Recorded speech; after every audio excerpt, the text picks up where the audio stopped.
Do you realize that Scripture teaches that at one time there was nothing?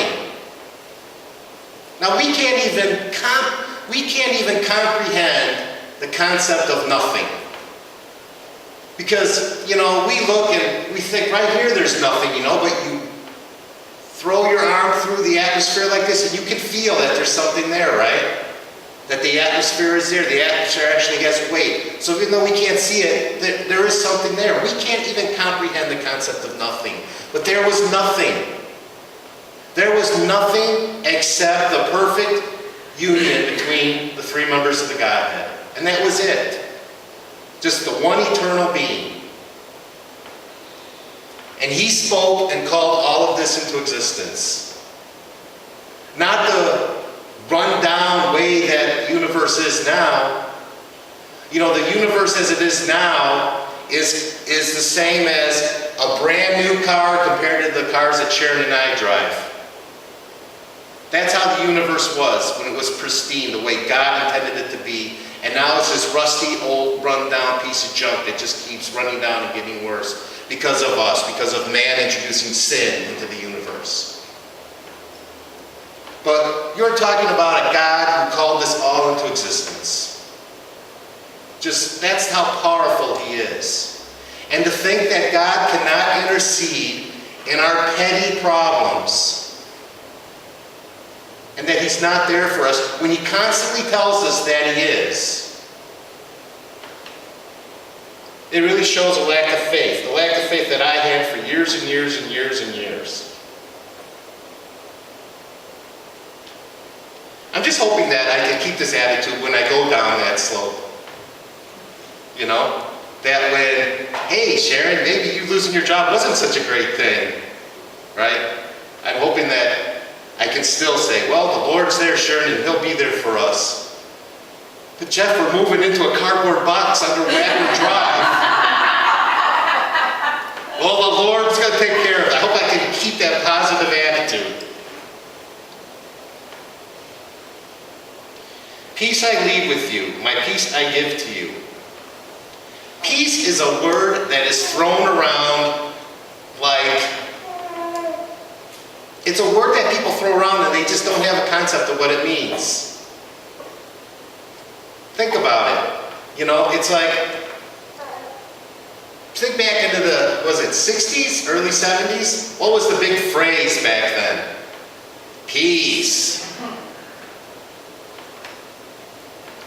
I've said this before from the pulpit. You realize that the absence of war is not necessarily peace. There was no war going on in mid-1930s Germany, was there? But the Jews weren't living in peace, were they? After we pulled out of Vietnam, I don't think that the South Vietnamese and the Cambodians were living in peace, were they? There really is no peace outside of a relationship with the real God. Because let me tell you, no matter how good your life is, no matter how many riches you accumulate, no matter how big my DVD collection is, and it's pretty extensive, isn't it, Sharon? And getting bigger all the time. Okay? No matter how many toys you have, no matter what stuff you have, there can be no peace, because if people are honest with themselves, it can all be over in a second. When I was 13 years old, I have a 12-year-old cousin that we got a phone call one day that Eddie's dead. They had a gas leak in their house, and he was sleeping in his bedroom, and the rest of the family was rushed to the hospital, but he didn't make it. He was dead by the time they got there. Things can just turn on a dime, right? And how can anyone have any real peace knowing that? Of looking at the world the way it really is. So many bad things can happen that you didn't plan on. The peace that Jesus gives is not like the peace that the world gives. The world is telling us to trust in everything except what we should be trusting in. Right? Right now we're going going to trust in this new guy that we elected president that's going to give us everything we need. Right? Right now, medical science is going to cure every known disease known to man. Let's trust in that. Yeah, the markets are down right now and the economy's bad, but it's going to turn around, and trust in your job. Trust in your education. In the process, don't walk out in front of a truck that you don't see, because the peace the world gives you could end pretty quick. Have I ever told everybody about the time I almost walked out in front of a truck? It's one of the rare times a supernatural event actually happened in my life. I was, I had my comic book stores, and New Book Day was Thursday. It switched from Thursday to Wednesday. I think it was still Thursday when this happened. And it was in a factory section in Addison, the warehouse where we pick up our new comics for the week.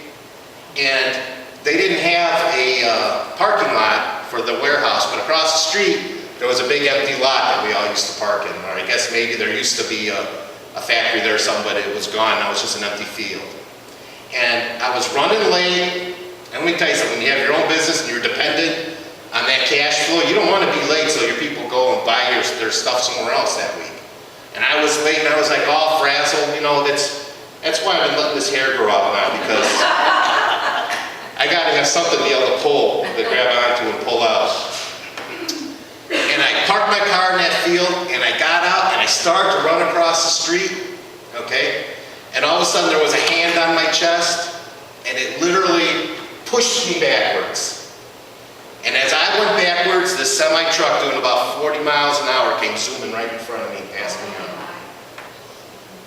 And I'm here to tell you right now that it was just like there was a gigantic human being there with the strength to do it.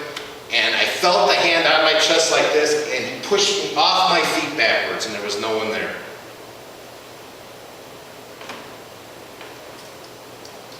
And this is the guy, I'm telling you, that doesn't trust God the way I should. Now, don't sit there and say, oh boy, our pastor's this weirdo that believes in all this. I'm telling you, stuff like that doesn't happen to me every day. I can't really think of another time that something like that did happen to me. It was a once-in-a-lifetime occurrence, okay? But I know God is real.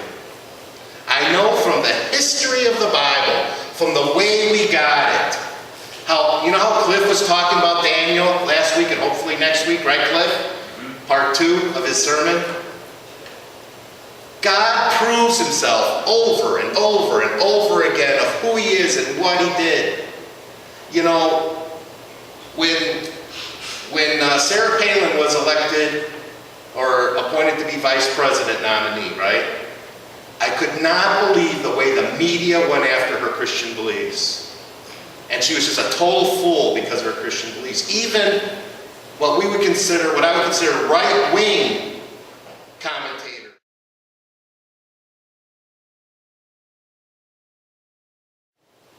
That's what Hitler said about people, that the Jews were the cancer of society.